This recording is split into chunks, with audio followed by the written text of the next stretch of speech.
तो right of private defence of property exercise तो किया जा सकता है, बट क्या कोई भी random person right of private defence of property exercise कर सकता है? या किसी भी रैंडम सिचुएशन में right of private defence of property exercise किया जा सकता है? The person interested in the property, okay. और कब करेंगे हम? क्या लगता है प्रॉपर्टी को, बॉडी को सेव करने की रिक्वायरमेंट कब है? जब बॉडी के टुवर्ड्स कोई एक्ट ऑफ अग्रेशन हो रहा है।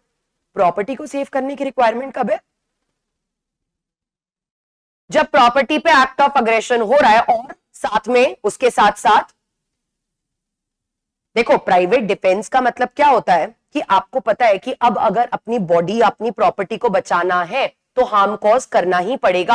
अभी हमने डिस्कस किया, it is always a matter of last resort, कि कोई और ऑप्शन नहीं बचा। अब तो हमें सामने वाले को हार्म कॉज करना ही पड़ेगा अगर अपनी बॉडी या प्रॉपर्टी को प्रिजर्व करना है। यही होता है प्राइवेट डिफेंस। बट उसके लिए डेंजर होना चाहिए, और डेंजर क्या किसी भी सिचुएशन में आ सकता है?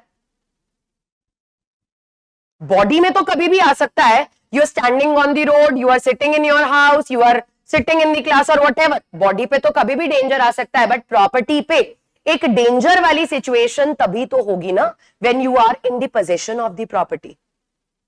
यस और नो?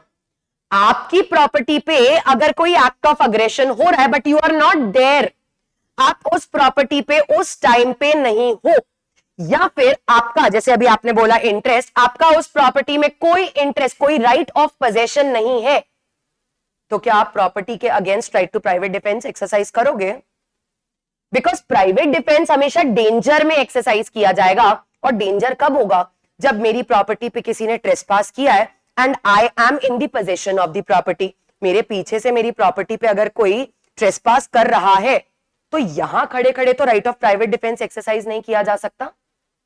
यस और नो? आप प्राइवेट डिफेंस एक्सरसाइज करोगे against the property only when you are in the possession of the property or you have a right of possession of the property.